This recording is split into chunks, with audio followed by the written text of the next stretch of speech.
The story of a long day begins at dawn, with a treaty inked in fear and a commander praying in faith. Gibeon had made peace with Israel, and 5 kings of the Amorites decided to crush the city that had defected. They gathered soldiers, raised banners, and marched with the confidence that numbers often lend to the heart. Gibeon sent word to Joshua, "Do not abandon your servants. Come up quickly and save us." The request landed like a stone in Joshua's hands, heavy with urgency and covenant weight. He broke camp at night and climbed from Gilgal with men who had learned to lace their sandals with trust.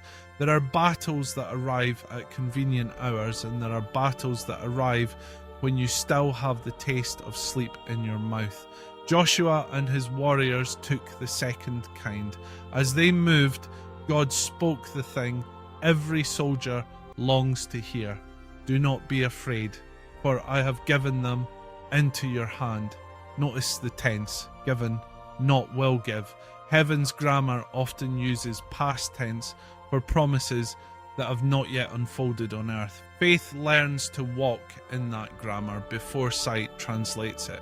The assault began with surprise. Joshua struck the coalition at Gibeon and chased them down the pass of Beth Horon. But the day would be remembered for more than strategy.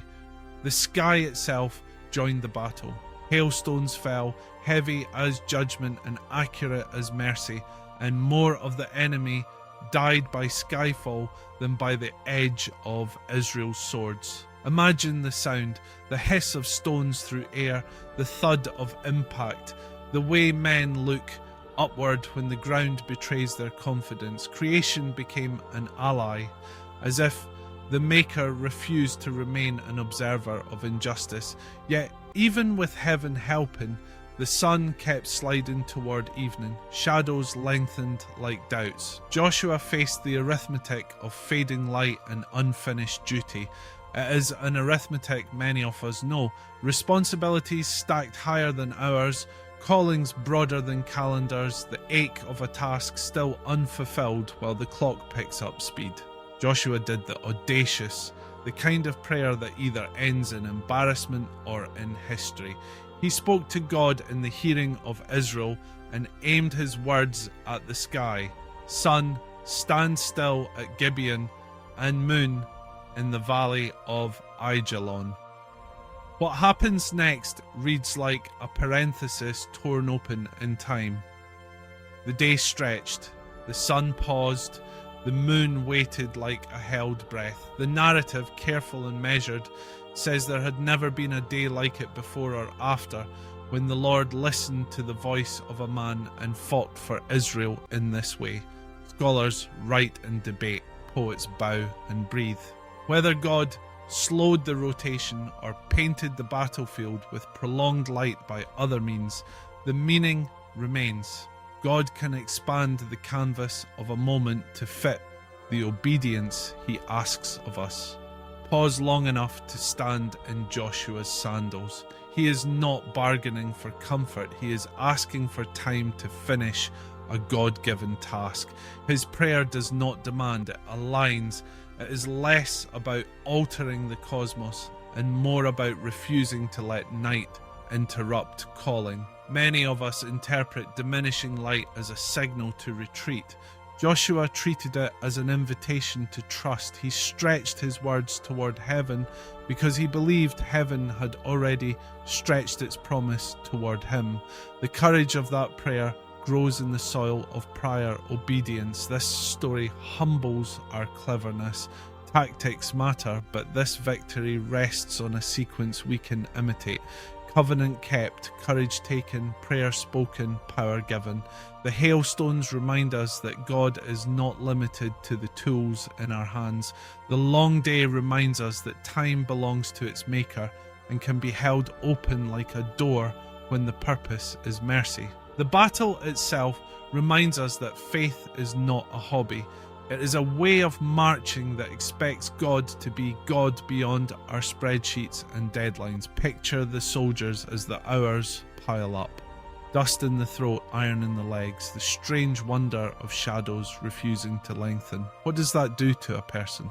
It re-educates attention. When time obeys, you stop mistaking time for your master. When the sky fights for you, you stop assuming you are alone.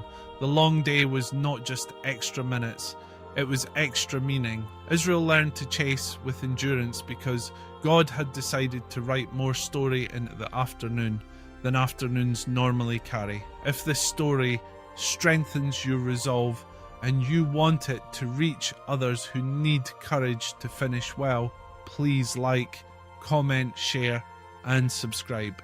If you trace the arc of this day to its quiet end, you find 5 kings hiding in a cave, symbols of confident power reduced to secrecy.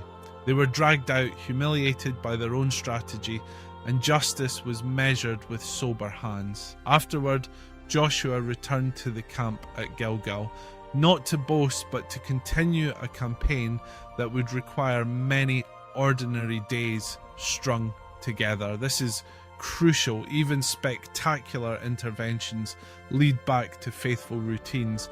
Miracles make room for disciplines to keep working. So what does the long day say to a short-tempered age? It tells us that God is not allergic to audacity when audacity grows from obedience. Ask for big things if the big thing you ask for serves his purpose and not your convenience. Pray prayers that would be ridiculous if God were not real, and then live in a way that would be ridiculous if his promise were not true. In other words, let your life perform the grammar of heaven on earth. Promises spoken in a perfect tense that your clock has not yet learned. There is also a warning folded inside the wonder. We do not control the sun. We do not order the moon.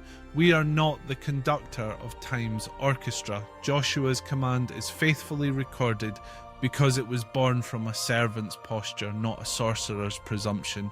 He asked what aligned with what God had already declared. When we pray like that, we discover that heaven has always been more ready to answer than we have been to trust. Stay with the image of hail for a moment. The text makes a point of counting the sky's victories. It is mercy that knows where to land and what to spare. In our lives, providence often arrives as weather we did not schedule, a conversation that interrupts a spiral, an insight that breaks a habit, a closed door that steers us away from a cliff. We call such moments coincidence when we are tired. Joshua's day invites us to rename them. When creation fights for you, gratitude becomes a strategy, not just a mood. And the sun, sometimes God does not lengthen a day. Sometimes he lengthens a soul. He gives you the stretch inside, the patience that refuses to panic, the resilience that keeps swinging after the numbers say stop, the peace that outlasts the ticking. The true miracle is not always cosmological, it is personal. The God who can hold the sun can also hold your focus when distraction begs to dissolve it. Hold your courage when fatigue whispers that surrender is sensible. Let us bring this into present tense. You have work to finish. Holy work like forgiving someone who does not apologize, showing up for a child who does not know how to ask for help, telling the truth when spin would sell better, building a craft that looks small until a neighbor needs it. You have an enemy who prefers night because night hides. Ask God for the light you need to finish your assignment. Perhaps he will enlarge your hours. Perhaps he will enlarge you. Either way, the point is the same. Do not let dusk decide your obedience. The long day also taught Israel how to remember. The writer pauses to say there has never been a day quite like it. The memory matters because memory fuels courage for future commands that do not arrive with spectacle. We rehearse the day. The sun stood still so that we can keep moving on days when the sky looks perfectly ordinary and obedience is still required. Faith is a long road of short steps punctuated by a few stretches where time itself seems to notice you are walking. And if you are tempted to treat this story as a museum piece behind glass and labelled Ancient Anomaly, the cross and the empty tomb stand in the same gallery and refuse to be quiet. There, the Lord listened to the voice of a man, his own son, and fought for a world by letting darkness do its worst and then instructing morning to break earlier than despair expected. The resurrection is God telling time what to do for the sake of love. If he can do that, then your prayer to finish what he asked you to start is not too large for him to consider. So stand under your sky as the day leans toward evening and speak the obedience in front of you. You are not auditioning for control of the cosmos. You are joining a history of people who have asked for light to match their calling. Keep marching from Gilgal to Gibeon to the next ridge of faithfulness. Keep listening for the promise that speaks in a tense your calendar cannot. And when night threatens to end what love began, lift your voice toward the one who owns the day and the night and finish the good work in the light he gives. Keep asking for the light that serves love, not ego, and keep finishing what grace has placed in your hands. Time is not your master when trust is your map. Purpose can widen minutes into meaning. Walk in the grammar of promise until your clock learns the language of hope. Keep asking for the light that serves love, not ego, and keep finishing what grace has placed in your hands. Time is not your master when trust is your map. Purpose can widen minutes into meaning. Walk in the grammar of promise until your clock learns the language of hope.